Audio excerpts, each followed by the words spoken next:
Hey now, welcome to another edition of the Inside BS Show. I'm Dave Lorenzo, and today we're talking about how you can improve the performance of your business. And we're also going to get some insight into how you can grow your business by referral and by being active in the community. My guest today is Rob Stepen, and he's a business performance advisor with Insperity. And he is going to help us with both of these things because he's an active participant in his community and his business has grown as a result. So please join me in welcoming Rob to the Inside BS Show. Rob, thank you so much for joining us today. It's great to have you with us. Great to be here, Dave. I had this date circled on my calendar, and thank you so much for this opportunity. It's my pleasure, and I've gotten to know you a little bit, and I know how active you are in the community and how active you are at cultivating referral relationships. So I'm really anxious to get into that with you. But before we do, why don't you take a couple of minutes and explain to us what Insperity does and what you do at Insperity? Great. Yeah, I actually am a business performance advisor with the company. We maximize talent and minimize risk for small to mid-cap businesses. I would say that my bandwidth is anywhere between 5 employees all the way up to 7,000, Dave. Sweet spot's probably more in the range of 15, 20, all the way up to 100, 150. And we are a PEO, or Professional Employer Organization. And to take that one step further, we're a certified PEO, meaning that we are vetted out by the IRS. We can do a few things that a normal PEO cannot do. We typically listen to our clients' needs, and we have 2 premier models. One is the co-employment model that has the HR infrastructure, if you would, payroll, administration of payroll, Fortune 100 benefits and perks, as well as compliance recruiting services. I get this question asked a lot of me is, what does Insperity do? And, I would say that when I ask my clients that question, because I get a kick out of that, really there's 3 things that they feed back to me. One is to provide a better platform to attract and retain talent. So when you talk about growing a business, you've got to get the right, people in the right seats. 2 is to bring a level of stability for cost containment and costs as being an employer, Dave. And then 3, they want to take that administrative burden off their plates, and they want to be more strategic in nature. So they want us to take care of all those little details, and so that they can grow their business, but also have fun in their lives and be a part of their family.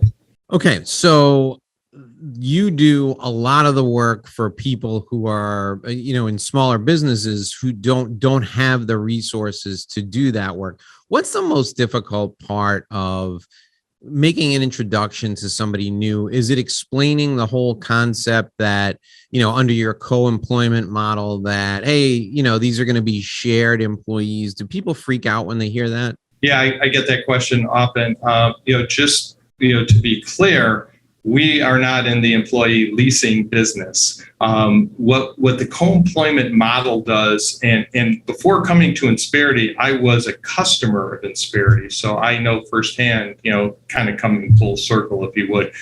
We are a partnership, so we take on the risk of being that employer of choice and on record. So if you would, people have us, have their FEIN for their payroll, but they still keep their business FEIN. So they manage their people the way they want, the way they want to. And then we come in and give them certain things that they are compliant in state and federal regulation and laws. All right. So that makes it really clear. That makes it really easy. So the employees then are still mine. And yes, you have a model where you have a whole suite of services that you make available to your clients. Do the clients have to opt in for all the services, or do they get to pick and choose? How does it work? So if I'm gonna work with Insperity, can I just go with Insperity's help with payroll and benefits, or is it the whole shebang? So, as I said earlier, we have two models. One is a co-employment model, and one is a traditional employment model. On the traditional employment model, that's where you as an employer, Dave, take on the risks. So you buy your workers' comp, you buy your medical insurance, you buy your EPLI, and so you're taking on that risk. What we do is we provide the HR infrastructure and we administer the payroll, take care of the FICA, the FUTA, the SUTA, 940, 941s, that kind of stuff. Now, some people opt in for that, and some people start there. Maybe they're small and they want to start there and grow into the co-employment, because co-employment is a Cadillac. Everybody wants to be in our co-employment, model, but sometimes they can't afford it at that time in the journey of their life cycle as a business. So we recommend, start off with our traditional employment. As you grow and you get more revenue, get more people, you can grow into the co-employment. And then the co-employment, basically, we have to do the payroll. We do the workers' comp, the EPLI, and they don't have to take our insurance. If they have, let's say your brother-in-law, Dave, has, your insurance, well, we can still provide the HR infrastructure for you.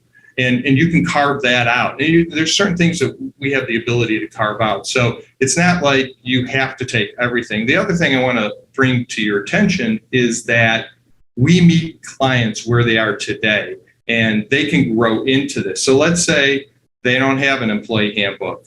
Well, we can provide it. Or if they do have an employee handbook, we'll make sure that that employee handbook is up to speed in terms of state regulations. And Rob, how do you get some of your new clients? How do they find you generally? Is it through referrals from existing clients?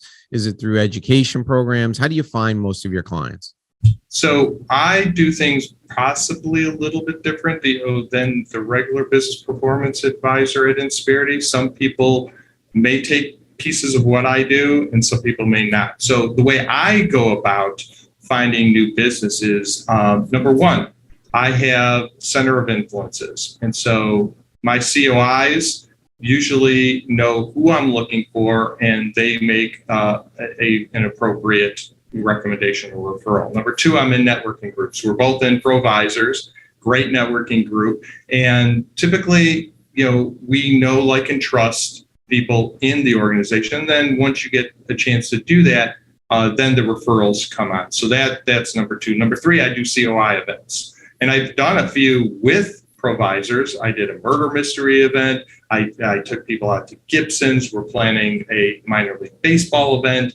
And so there's different events that also, attract people. But I speak. I'm on 3 different boards. My community. So community, I get some outreach there. I also have a very robust network, and from decades of experience of owning my own business, working in corporate America, and so people will feed me leads that way as well. And then LinkedIn and social media marketing, great resources. I do a lot of posts, and people come to me and they just want to have a conversation. That's what I'm looking for right now, is just to have a conversation with people, get to know them, and see if we're the right fit or not. Yeah. And I, having experienced your networking approach, it's very similar to mine in that you just give and give and give. So it's impossible to forget about who you are.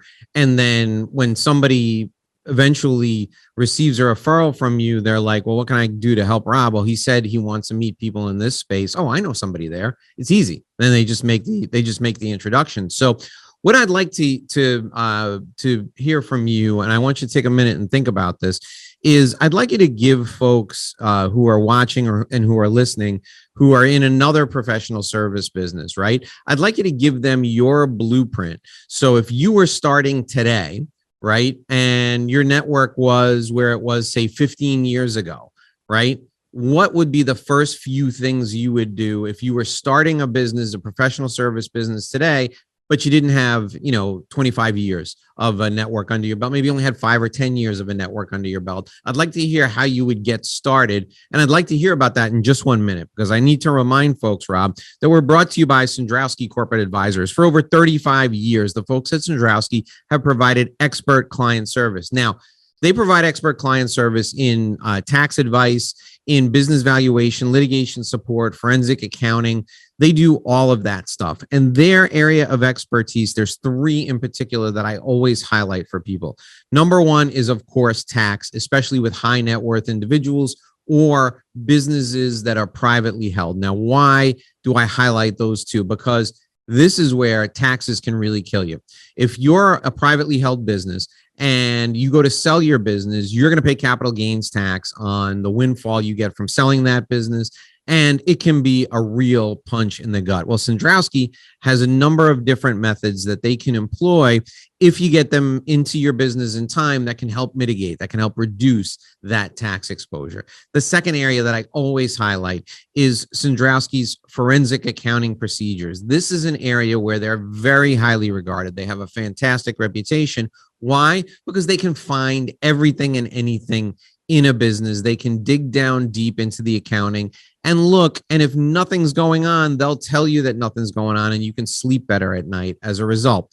The third area is their business valuation service, but especially when it comes to contentious litigation. So you think your business is worth X, your partner thinks your business is worth Y, and you guys are splitting up and one has to buy the other out. How do you figure out what's going to happen? Well, it's a big fight and it may end up in court. Well, you want to have the best possible valuation. And Sandrowski has done that hundreds of times. But even more important than doing the valuation correctly is explaining it to an arbitrator, to a mediator, to a judge. And Sandrowski is fantastic at that because the folks that head up their valuation team, they're college professors, so they can take complex subjects and break them down into an easy to understand narrative. And that's so important when you're dealing with financial information. I can't stress it enough to you. So those are the three areas that I really highlight when I talk about Sandrowski Corporate Advisors. If any of them resonate with you, I want you to give them a call. You can call 866-717-1607, 866-717-1607, Sandrowski Corporate Advisors. They're a CPA firm with a different perspective. We're also brought to you by My Revenue Roadmap Guide. If you want a business development plan that's based on relationships, download it right now for free from me. It's a gift from me to you for listening, for watching the show. All you need to do is go to revenueroadmapguide.com, enter your contact info. You can download my guide for free. It's the same guide I use with my clients. It's a business development plan that you can customize for your business. My guest today is Rob Stepen. He's a business performance advisor at Insperity. You can reach out to him at 773-818-7002, 773-818-7002. All right, Rob. So we're starting from scratch, right? We've got maybe 5-10 years under our belt. We got a few relationships, but we're starting from scratch in professional services. What's your advice on the best way to get started? Yeah, and I could draw from my own experience because I owned a business for 22 years. And before I got involved in the business, I kind of set up my network. One of the big things is customer marketing. I used to take people to Bulls games. So I'd have, season tickets to the Chicago Bulls. At that time, they weren't the best, but they grew to be a good, solid team later on. However, whether I took them to the Bulls game or whether I gave them the tickets, they remembered that. Kind of like what you were saying, hey, what did Rob do for me? What did Dave do for me? So that was one big thing. Obviously, events are key and critical. So I would have happy hours, or I would take people out to dinner, or I get to know them much better. And the other thing that you and I have in common is that DNA thread of paying it forward. And once you gave a referral, or once you connected the dots, so to speak, for people, they remember that kind of stuff, Dave. And, in addition, I think it's all about personal connections. It's how am I going to reach out to this person? What am I going to do to help them out?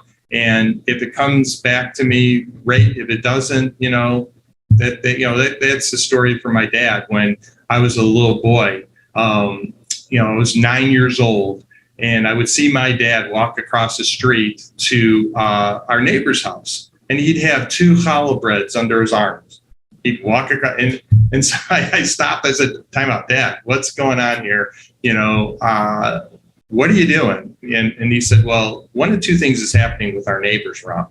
Number one, they cannot afford the bread for their meal. Number two, they don't have time to go out, and I'm going out anyway. So why don't I grab a couple of these loaves and take it to them?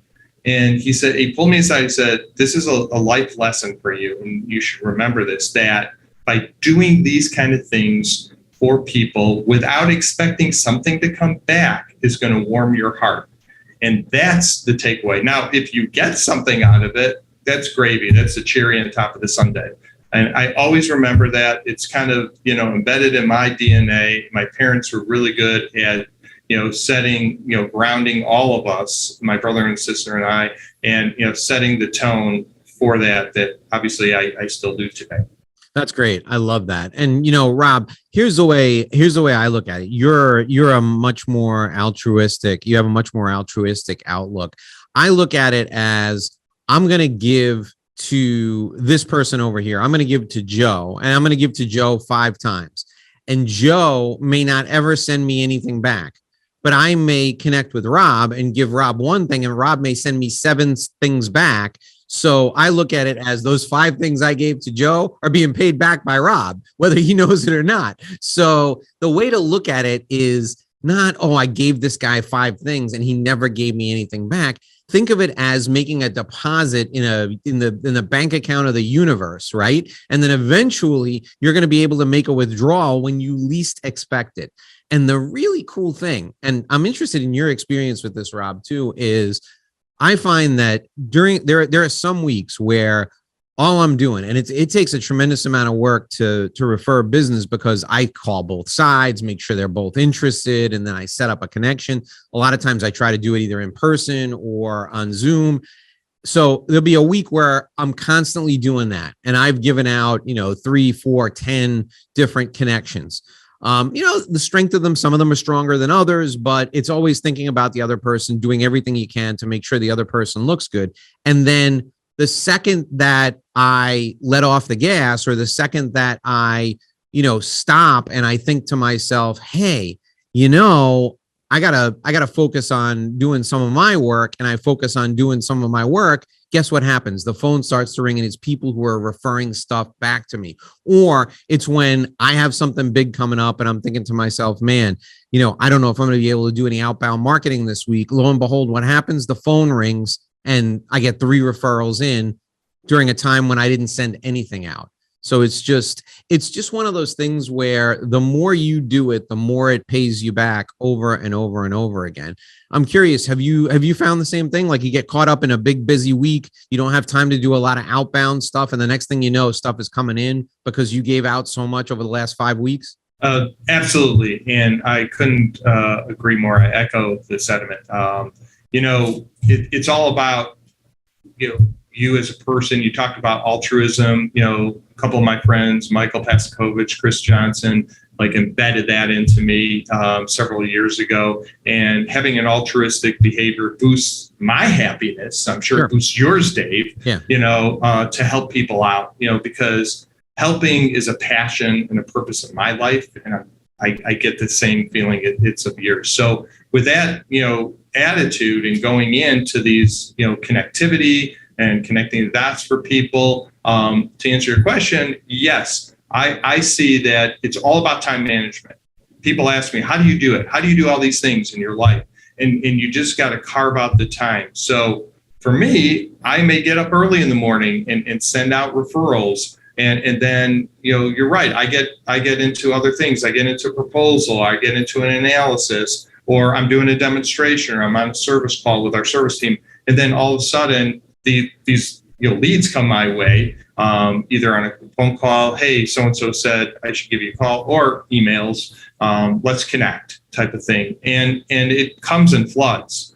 To be honest with you, I'm not expecting that. So I'm very humbled and honored to get the return. Because I know that with both of our networks, they're very robust. To draw in from that, I can make a referral to anybody. It doesn't matter what kind of business they have. There's somebody in my network that I can certainly do that for. But yes, it does come back tenfold. Here's the other thing that I think it makes sense for us to mention to folks, Rob. And this is you mentioned Provisors, and this is the reason I got into Provisors. Sure, I would love it if business came to me, but with Provisors, for example, if one of my clients says, "Hey, Dave, I need a private investigator in the Bay Area. Do you happen to know anybody?" Well, had I not been in Provisors, there's a pretty good chance, Rob, I wouldn't have a private investigator in the Bay Area. I got a good one in New York. I got a good one here in Miami. I could call those guys and say, "Who do you got in the Bay Area?" But now that I'm in Provisors, I can go, and there's a good chance that I've been in a meeting with someone already who is a private investigator. I can look them up. I can call them. They're going to take my call. Having that type of breadth of network across the country would almost be, I'm going to dare to say, impossible without an organization like Provisors, because I can have a great network, like I said, here in Miami. I have a really good network in New York because I grew up there. And now I'm building my network in Chicago. I'll tell you, by the end of this year, it'll probably be as strong as my network here in Miami or up in New York.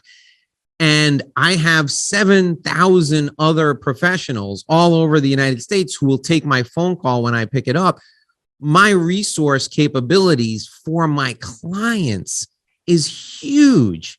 So, if you think about it that way, it's almost worth them doing business with me just for the strength of that network. If I never got a referral from anybody in the Provisors community, it's worth being a member just to have the capability to connect my folks, the folks who are paying me, with the people in that community. Have you experienced something similar? Oh, totally. Provisors is a resource group. People look at these networking groups. Yeah, do you network in Provisors? Yes, but they're known as a resource group. So every Monday, you and I are getting the same emails across the country saying, "These are resources available," or "Can you help me in these areas?" And I'll tell you a story. One of my friends invented a really cool item that really takes like lead out of the potable system. And it's really intricate. It was designed by a chief engineer that he's good friends with. And there's 3 people that own the business. His name is Jim.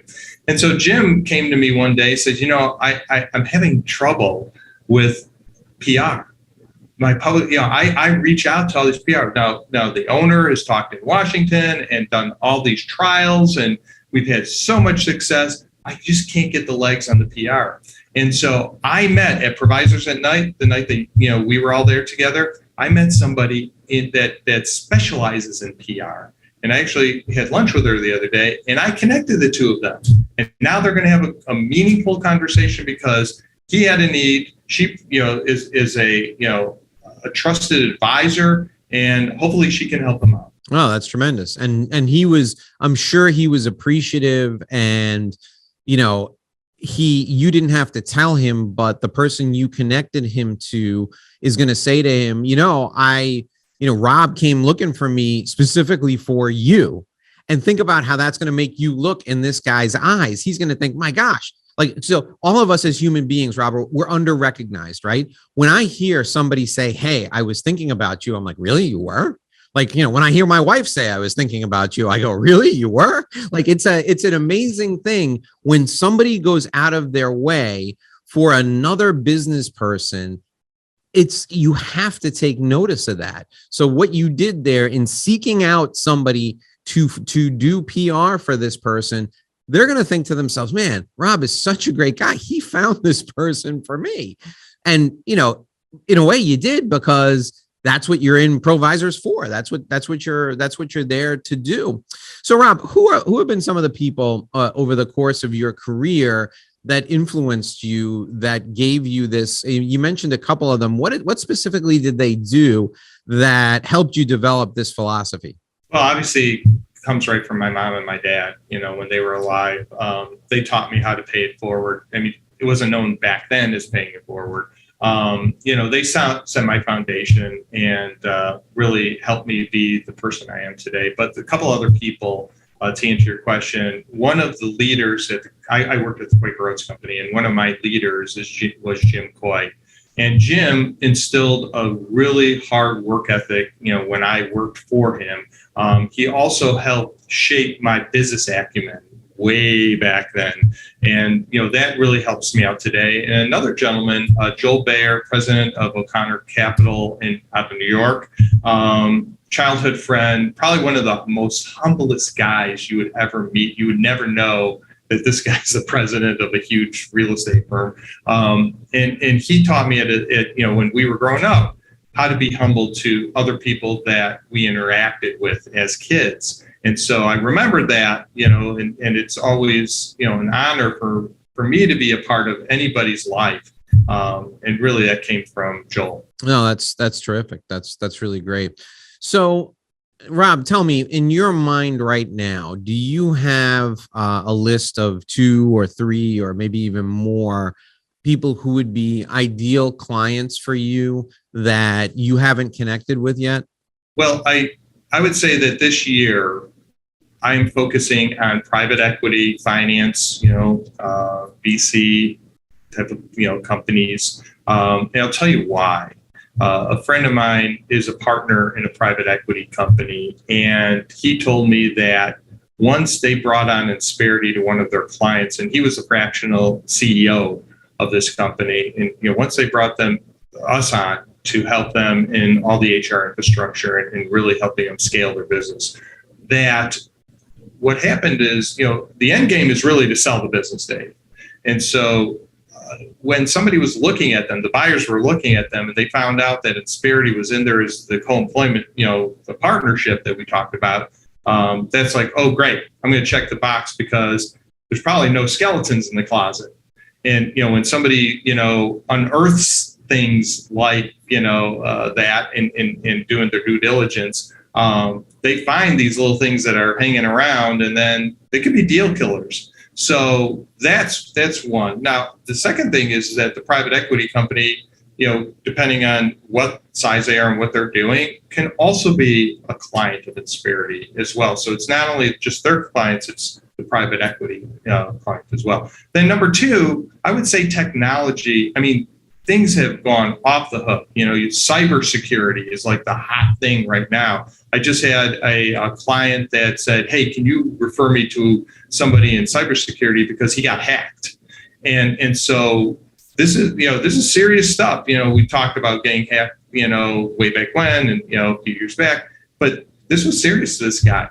And so I connected those two, but I am also talking to, people, that deal in Bitcoin and deal in other types of IT and MSP services. And I wanted to circle back on one thing that you said earlier too, because this person that I know and I'm friends with, she owns a 500 employee company in technology.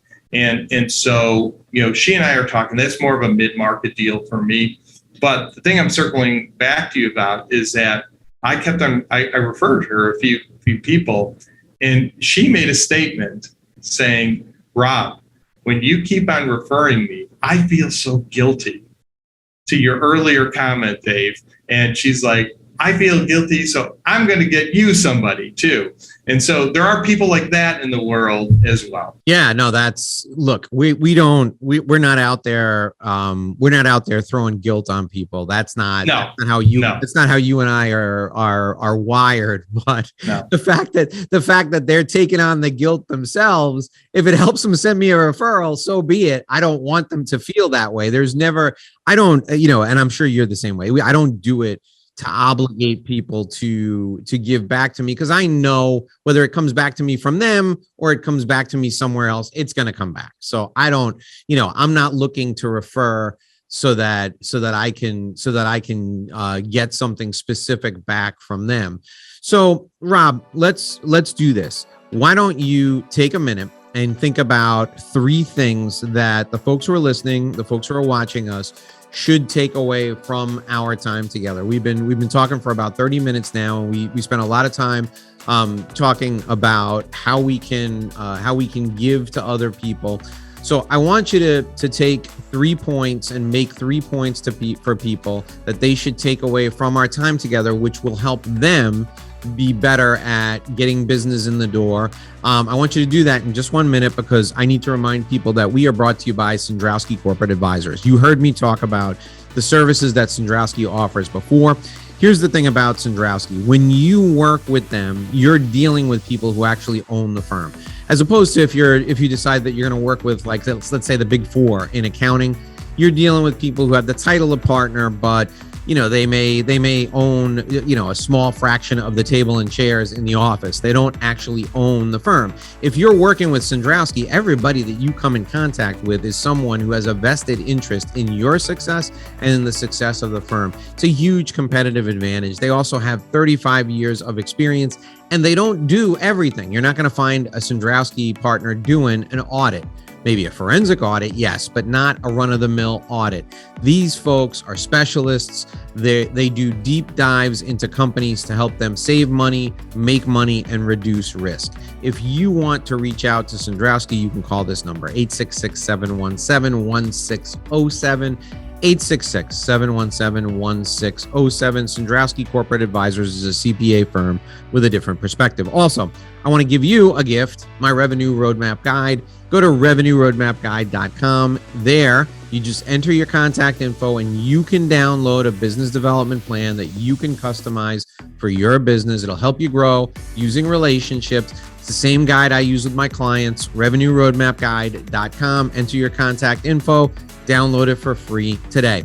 Okay, Rob, before we do this, I need to remind folks, we're talking to Rob Stepen. He is a business performance advisor at Insperity. If you want to reach him, I want you to call 773-818-7002, 773-818-7002. Okay, Rob, what are the 3 things that you think people should remember from our conversation today?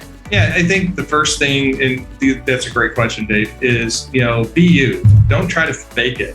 Don't, people, when you try to fake it and people see through you and you're not transparent, then you're going to have a lot of explaining to do, and just be who you are, be natural. So that's probably the first thing. Second, you heard me say several times, paying it forward and being humble, kind of, they go hand in hand together, because it's a great policy. I use it all the time. I am honored and humbled to be a part of this podcast this morning. Thank you, so much for that, Dave. And then 3, I think you got to understand your passion and purpose in life. Good friend of mine, Steve Jacobs, told me way back when he was at IBM and EY, that you got to find that passion and purpose. And I constantly refine that and tweak it a little bit. But, if you have a passion for music, if you have a passion for cooking, if you have a passion for sports, if you have a passion for business, if you have a passion to scale businesses, if you have a passion for, coaching salespeople, do it. Just find that passion and align with your purpose. I think that's great advice. And I am honored that you chose to be on the show today, Rob. So thank you very much for doing that. Folks, Rob Stepen, you can reach out to him whether you want advice on bringing in Insperity to help with your business, you want advice on networking, or you need a connection in Chicago. You need somebody in Chicago who knows everybody in Chicago. Call Rob, 773-818-7002, 773-818-7002. Rob, thank you so much. It's been a pleasure having you on today. Thank you, Dave. All righty, folks. That'll do it for this episode of the Inside BS Show. I am Dave Lorenzo. We'll see you right back here again tomorrow. Until then, here's hoping you make a great living and live a great life.